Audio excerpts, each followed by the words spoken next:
Hello नमस्कार साथियों, स्वागत है आप सभी का स्टडी संग्राम के यूट्यूब चैनल पर। सीटेट पेपर 2 एसएसटी की प्रैक्टिस सेट हम लोग करने वाले हैं, जो कि प्रीवियस ईयर क्वेश्चन लिए गए हैं। मोस्ट इंपॉर्टेंट सेशन होगा। इससे पहले प्रैक्टिस सेट 1 भी हो चुका है। अब देखिएगा, पहला ही क्वेश्चन आपकी स्क्रीन पर है। निम्नलिखित में से कौन सी शिक्षण सहायक सामग्री महाद्वीपों के आनुपातिक क्षेत्र एवं आकार को दर्शाने में सर्वाधिक उपयुक्त है। अर्थात ये पूछा जा रहा है कौन सी ऐसी शिक्षण सामग्री को जिसके महाद्वीपों के आनुपातिक क्षेत्र एवं आकार को हम दर्शा सकते हैं। वह विश्व का मानचित्र है, या विश्व का राजनीतिक मानचित्र है, या ग्लोब है, या इनमें से कोई नहीं है। आप गेस कीजिए आखिर का इसका उत्तर आपका कौन सा हो सकता है।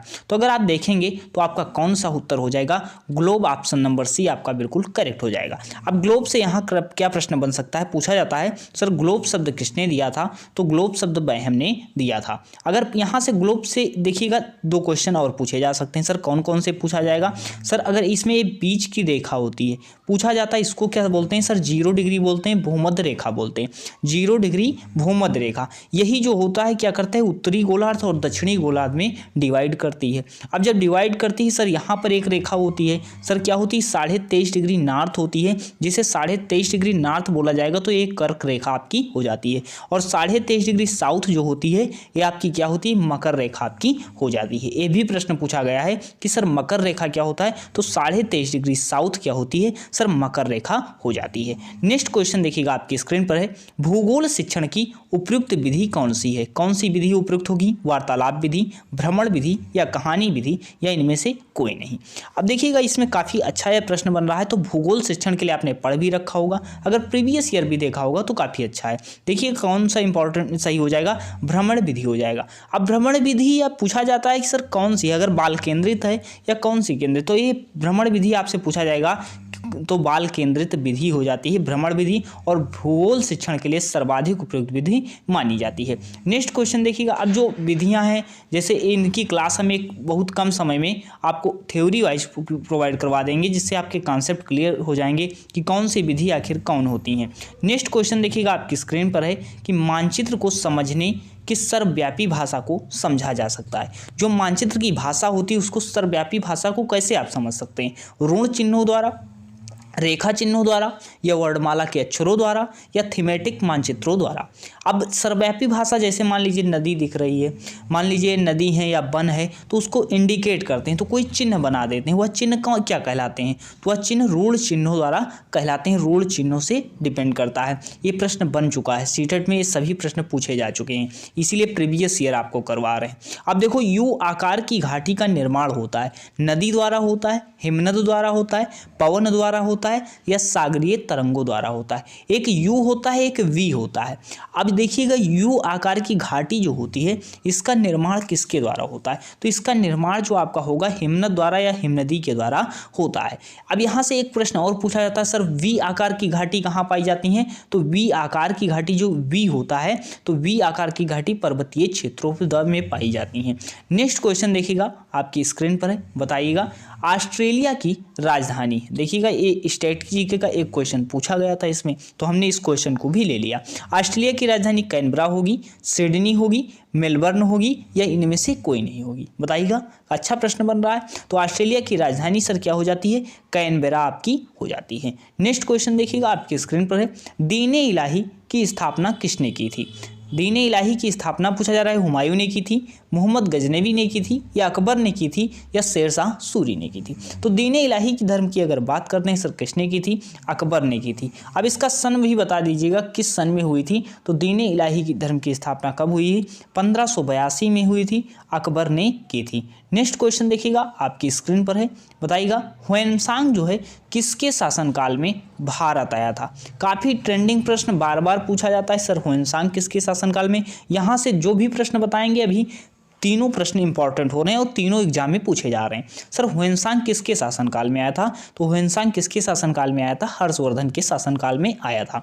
यहाँ से एक पूछा जाता है सर विक्रमादित्य की उपाधि किसने धारण की थी? तो चंद्रगुप्त द्वितीय। ये भी प्रश्न पूछा जा चुका है सर, चंद्रगुप्त द्वितीय ने क्या किया था? विक्रमादित्य की उपाधि धारण की थी। आपसे एक प्रश्न पूछा जाता है कि सर भारतीय नेपोलियन की संज्ञा किसे दी जाती है? तो समुद्रगुप्त को दी जाती है। एक प्रश्न यहाँ से और पूछा जाता है, सर सिक्कों पर बीड़ा वादन करते हुए किसे दिखाया जाता है? तो समुद्रगुप्त को दिखाया गया है। नेक्स्ट क्वेश्चन देखिएगा, आपकी स्क्रीन पर है, निम्नलिखित में से बादशाहों में से किसे कलंदर कहा जाता है? एक यूपी टेट में इसी तरह क्वेश्चन आया था, सर उदारता के कारण कलंदर की उपाधि किसे दी गई थी? हुमायूं को, या बाबर को, या अकबर को, या शाहजहां को? बताइएगा, काफी अच्छा प्रश्न है। तो कौन हो जाएगा? पानीपत का युद्ध हुआ था, 1526 में हुआ था। इसी युद्ध भी पूछा जाता है, बाबर और इब्राहिम लोदी के बीच हुआ था। लोदी वंश का अंतिम शासन होता है इब्राहिम लोदी होता है, और बाबर उससे पहले ही बाबर जो है कलंदर की उपाधि ले चुका था। अब कलंदर की उपाधि जो ले चुका था तो इसको उदारता के कारण पूछा जाए कलंदर की उपाधि क्यों दी गई? तो बाबर की उदारता के कारण इसे कलंदर की उपाधि दी गई थी। नेक्स्ट क्वेश्चन देखिएगा, आपकी स्क्रीन पर है, बताइएगा कि बंगाल विभाजन करने वाला गवर्नर जनरल कौन था? बंगाल विभाजन की घोषणा कब होती है? एक घोषणा कब होती है अभी प्रश्न बन चुका है। सर बंगाल विभाजन के समय गवर्नर जनरल कौन था? लॉर्ड कैनिंग था, लॉर्ड कर्जन था, लॉर्ड मिंटो था, या लॉर्ड मेयो था? ये बताइएगा, ये प्रश्न पूछा जा चुका है। तो 1905 में पूछा जाए सर कब हुआ था? सर 1905 में होता है। पूछा जाए घोषणा कब होती? सर 19 जुलाई 1905 को होती है। सर कौन थे गवर्नर जनरल? तो लॉर्ड कर्जन आपके हो जाते हैं। एक प्रश्न ऐसे यहाँ से और पूछा जाता है, लॉर्ड मेयो से पूछा जाता है, सर पहली जनगणना कब होती है किसके शासनकाल में? तो लॉर्ड मेयो के शासनकाल में होती है। एक प्रश्न और पूछा जाता है, सर 1857 का जब स्वतंत्रता संग्राम हुआ था उस समय गवर्नर कौन था? तो गवर्नर जनरल कौन थे उस समय? लॉर्ड कैनिंग हो जाते हैं। नेक्स्ट क्वेश्चन देखिएगा आपकी स्क्रीन पर, कुंवर सिंह किस राज्य के जमींदार थे? अगर पूछा जाए जब 1857 का स्वतंत्रता संग्राम हुआ था उस समय कुंवर सिंह कहाँ से भाग ले रहे थे? तो अवध से अगर पूछा जाए, अवध से पूछा जाता है तो बेगम हजरत महल हो जाती हैं। अवध से कौन हो जाती हैं? बेगम हजरत महल हो जाती हैं। बैरकपुर से कौन था? बैरकपुर से मंगल पांडे थे। और मंगल पांडे को पूछा जाता है कि फांसी कब होती? तो 8 अप्रैल 1857 को फांसी हो जाती है। अब देखो यहाँ से जगदीशपुर से क्या होता है? सर जगदीशपुर के जमींदार कौन थे? कुंवर सिंह थे, और ये बिहार से नेतृत्व कर रहे थे, जगदीशपुर से नेतृत्व कर रहे थे, जगदीशपुर के जमींदार भी थे। नेक्स्ट क्वेश्चन देखिएगा, हिंदुस्तानी संगीत में शुद्ध और विकृत मिलाकर कितने स्वर हैं? अब यहाँ से आपसे जो संगीत की ध्वनियाँ होती हैं जैसे सारे गामा पा धानी आपने सुना होगा, तो ये क्या है? पूरा पूछा गया है शुद्ध और विकृत मिलाकर के। तो सारे गामा जब आप पूरा पढ़ोगे तो क्या होता है? एक 7 होता है, पूरा 7 वो हो जाता है। सर अगर बात करते हैं और विकृत की अगर बात करते हैं सर 5 हो जाता है। कितने हो जाते हैं? सर 12 टोटल हो जाते हैं। कितने हो जाते हैं? सर 12 हो जाते हैं। ये सीटेट ने आंसर की में भी दिया था 12। संगीत में शुद्ध और विकृत मिलाकर के कितने होंगे? सर 12 हो जाएंगे। नेक्स्ट क्वेश्चन देखिएगा, 4 ताल का प्रयोग किस गायकी के साथ किया जाता है? 4 ताल का प्रयोग किया जाएगा तराना के लिए, धमार के लिए, या ध्रुपद के लिए, या ख्याल के लिए? 12 का उत्तर देने का प्रयास कीजिएगा, कौन सा उत्तर आपका सही हो जाएगा? तो 4 ताल का अगर प्रयोग किया जाता है सर ध्रुपद के लिए प्रयोग किया जाता है। नेक्स्ट क्वेश्चन देखिएगा आपकी स्क्रीन पर है, इनमें से कौन सा तबला वादक नहीं है? तबला वादक नहीं है जाकिर हुसैन। आपको पता ही है कि जाकिर हुसैन जी तबला वादक हैं, ये याद कर लीजिएगा, प्रश्न बार बार बनता है। आपसे पूछा जाए सर कौन नहीं है, तो पंडित किशन महाराज क्या हो जाते हैं? ये भी तबला वादक आपसे हो जाते हैं। अहमद जान तिरकवा क्या है? ये भी तबला वादक हो जाते हैं, जबकि रामदास शर्मा जो हैं यह तबला वादक नहीं होते हैं। यहाँ से एक प्रश्न और क्या कौन कौन से बन सकते हैं आप देख सकते हैं। यहाँ से क्या क्या, सितार से आप एक नोट कर सकते हैं। सर सितार से कौन कौन बन सकते हैं प्रश्न? पंडित रविशंकर पूछा जाए सर सितार से संबंधित हैं। निखिल बनर्जी सितार से संबंधित हैं। बिलायत खां सितार से संबंधित हैं। अगर पूछा जाए सर जाकिर हुसैन कौन है? तबला वादक हो जाते हैं।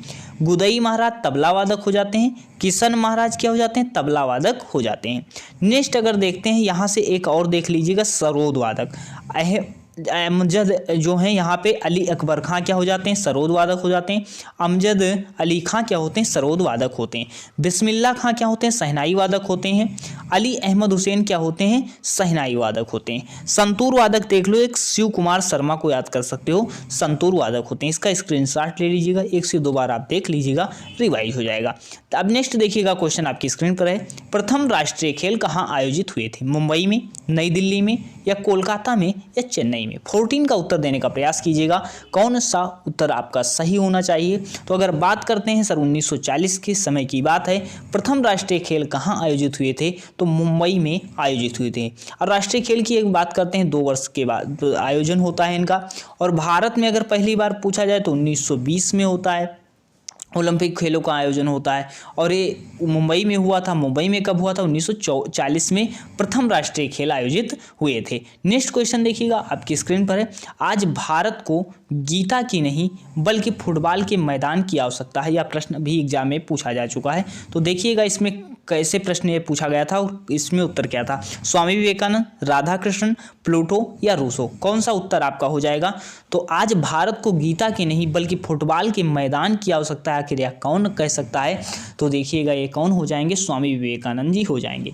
एक प्रश्न यहाँ राधा कृष्णन जी से पूछा जाता है। सर क्या पूछा जाता है, इन्होंने एक फेमस क्वेट्स है कि शिक्षक वह नहीं जो छात्र के दिमाग में तथ्यों को जबरन ठूसे, बल्कि वास्तविक शिक्षा वह है जो आने वाले कल की चुनौतियों के लिए तैयार करे। इतना याद रखो, जबरन न ठूसे, आने वाले कल के लिए तैयार करे, वह शिक्षा है। तो किसने कहा था, राधा कृष्णन ने कहा था। नेक्स्ट क्वेश्चन देखिएगा, केंद्रीय बीज संतति है, केंद्रीय बीज की संतति कौन है, आधारित प्रजनक बीज या प्रमाणित बीज या पंजीकृत बीज। 16 का उत्तर देने का प्रयास कीजिएगा।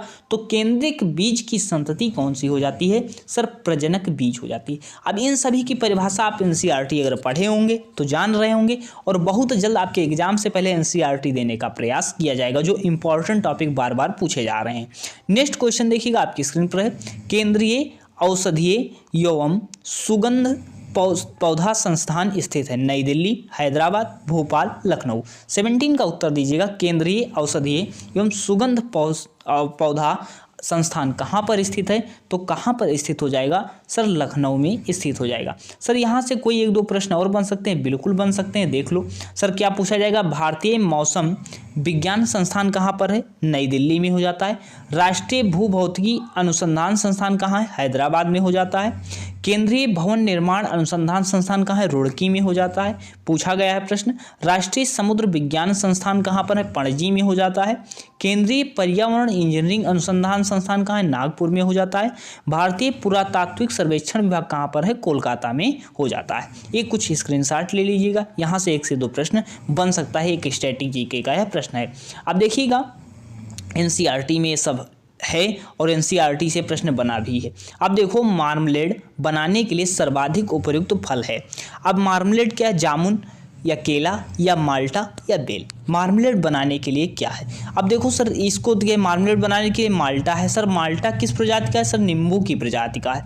अब सर नींबू की प्रजाति का है तो किस विटामिन का स्रोत होगा, तो सर विटामिन सी का स्रोत होता है। ये भी पूछा जा सकता है, सर माल्टा किसकी प्रजाति का है, तो नींबू की प्रजाति का है और विटामिन सी का स्रोत हो जाता है। तो मार्मलेड बनाने के लिए सर्वाधिक उपयुक्त फल कौन सा है, माल्टा हो जाता है। आप देख ही रहे हैं, ये बिल्कुल इजी प्रश्न है, लेकिन एनसीईआरटी जिन लोगों ने कवर कर रखा होगा वह प्रश्न ये कर पाएंगे। अब देखो, केंद्रीय खाद्य प्रौद्योगिकी अनुसंधान संस्थान स्थित है महाराष्ट्र, नई दिल्ली, कर्नाटक या इनमें से कोई नहीं। 19 का उत्तर दीजिएगा, कौन सा उत्तर हो जाएगा, केंद्रीय खाद्य प्रौद्योगिकी अनुसंधान संस्थान कहाँ पर हो जाएगा, महाराष्ट्र, नई दिल्ली, कर्नाटक, इनमें से कोई नहीं। बताइएगा, ये प्रश्न काफ़ी अच्छा है, कहाँ है स्थित हो जाएगा। तो 19 का उत्तर दीजिएगा, तो कर्नाटक में आपका सही हो जाएगा। ऑप्शन नंबर सी आपका बिल्कुल करेक्ट हो जाता है। नेक्स्ट क्वेश्चन देखिएगा, जेली बनाने के लिए किस परिरक्षक का प्रयोग किया जाता है, पेक्टिन का, शर्करा का, सल्फाइड का या सल्फर डाइऑक्साइड का।